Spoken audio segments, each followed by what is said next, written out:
Welcome back. Well, today President Biden met with Israeli Prime Minister Naftali Bennett at the White House. While the world is focused on Afghanistan, Israel's new leader came with another priority. CBN White House correspondent Eric Phillips has more on the first official meeting between the two. Eric. John, Jenna, though this meeting was chiefly about the future of U.S.-Israeli relations, the two leaders could not ignore the elephant in the room.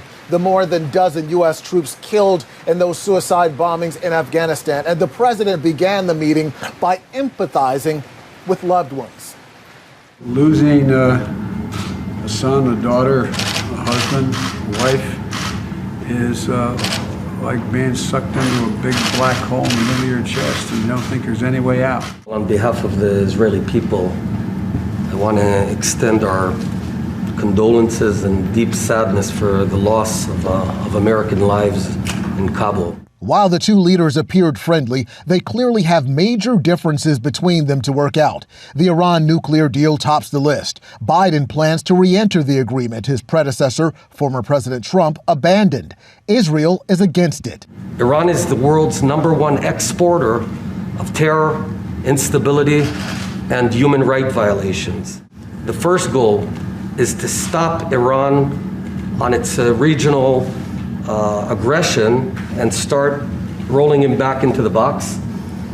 And the second is to permanently keep Iran away from ever being able to break out a nuclear weapon. But we're putting diplomacy first and seeing where that takes us.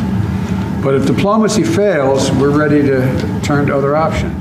We also are going to discuss ways to advance peace and security and prosperity for Israelis and Palestinians. There's also a gap in how the two view Israeli-Palestinian relations, which boiled over earlier this year with military action along the Gaza Strip between Hamas and Israeli forces. Biden wants Israel to help Palestinians. Bennett wants to lower expectations.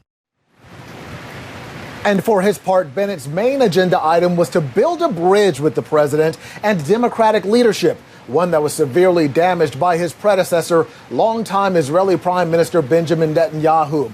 And in a good sign, the two leaders did pledge today to be in support of one another.